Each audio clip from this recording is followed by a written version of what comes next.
Recycled, second-hand, vintage or thrifted landscaping materials, pots and planters or garden furniture can save you money. And they add a huge amount of character and individuality to your garden. And of course, they are great in terms of sustainability because nothing is being manufactured from new. It's Alexandra here from the Middle-Sized Garden YouTube channel and blog. And one of the commonest things I hear from people when they're talking about recycled or vintage items is, I can never find what I want. My mother had a stall on London's famous Portobello Road selling second-hand items, and I've also written a number of books with the stylist Liz Bowens, who has a shop called Otto Trading. The books that Liz and I have written together include Thrifty Chic, Upcycled Chic and Modern Hacks, and the recently re-released Fleamarket Chic. Fleamarket Chic, like the others, is basically about using vintage and recycled in interiors, but the principles are very much the same, the tips are the same.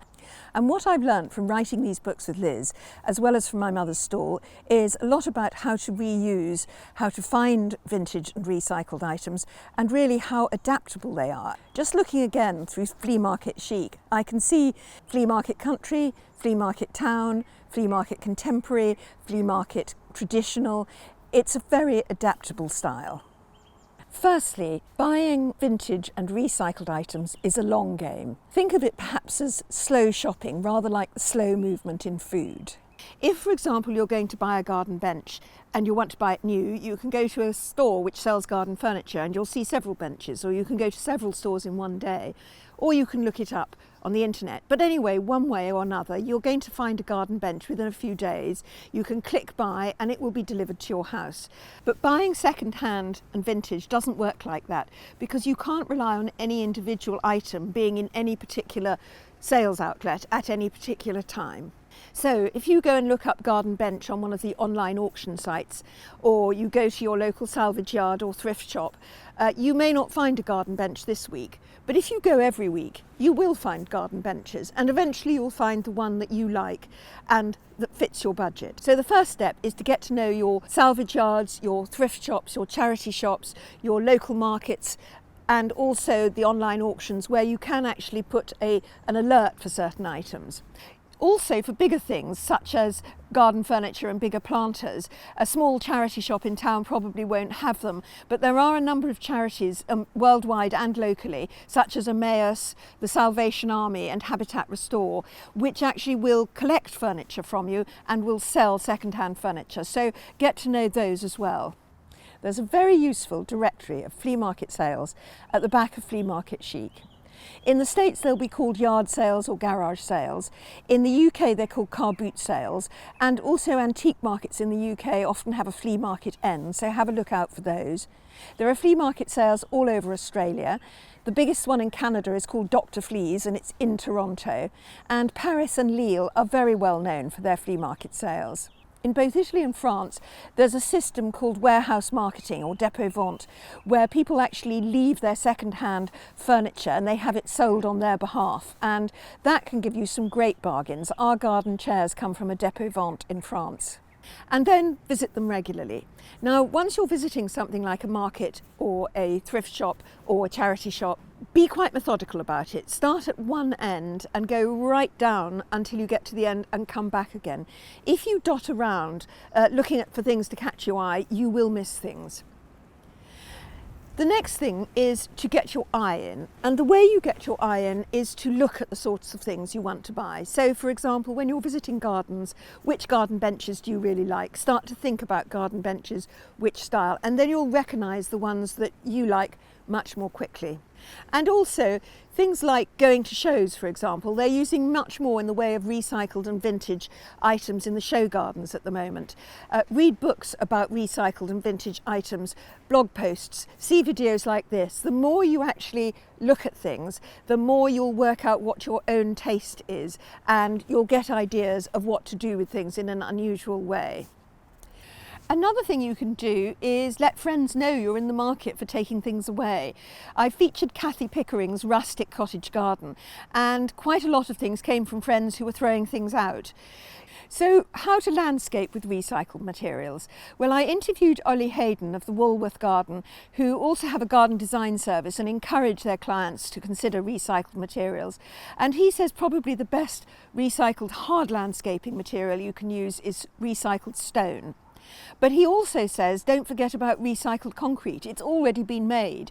People who say, oh, you must never use concrete, but it's already there. There's been a trend recently, and you'll see it at the garden shows and in rewilded gardens, to use builders' rubble as mulch.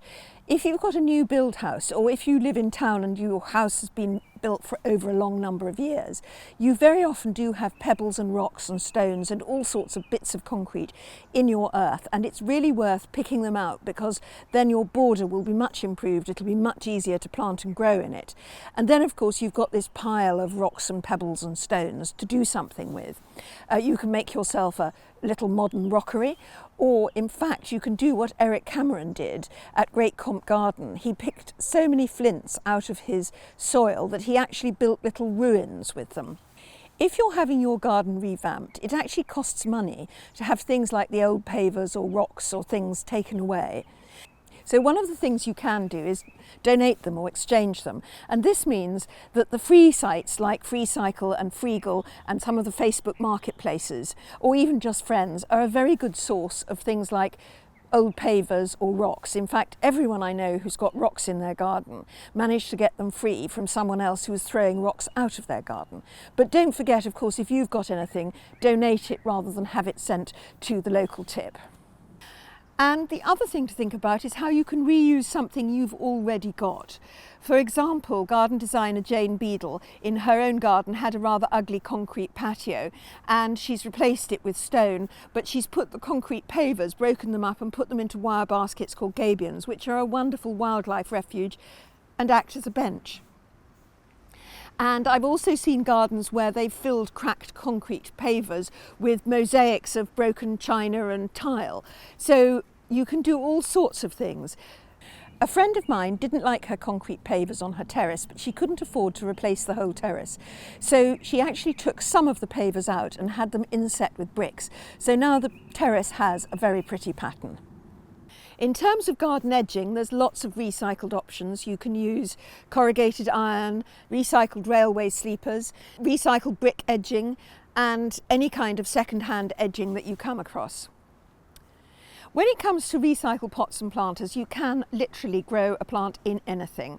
But there are two things you must remember, and one is that it needs drainage. The water needs to run out. If it sits at the bottom, then roots will rot. And the other thing is that you need to match the size of the planter to the plant. Some plants can sit in very shallow, dry areas, such as succulents, but most of them need to have a planter that is at least a couple of inches bigger than their root ball. And obviously, as their root ball grows, you'll need to replant them into larger planters. But you can absolutely use anything. You can use industrial equipment such as old distillery items, you can use old cooking pots, you can use old trash cans and rubbish bins, you can use food tins, agricultural troughs for example. And the garden designer and presenter Frances Hophill told me she'd even reused a washing machine drum as a planter. And I have to say, I've looked in my washing machine drum and I can tell you when that washing machine passes away, that drum is going to be reused as a planter. A number of the garden shows are really using recycled items in really quite clever ways. For example, plumbing materials. There are hot water tanks all over Britain have been taken out of lofts, and that's what's been reused here in Naomi Slade's Flood Garden at Chelsea.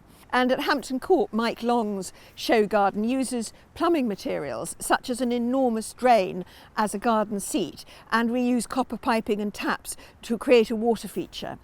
I've mentioned Eric Cameron of Great Compt Gardens, who was still digging flints out of his border in his late 70s. And he did other extraordinary things with recycled items, such as creating the hill you can see now out of old washing machines and television sets and anything he could get from the local tip, so he didn't have to use so much concrete and soil to create the hill. So if you'd like a bit more inspiration on how to create garden follies and ruins in this sort of a way, don't miss this video coming up next. And thank you for watching. Goodbye.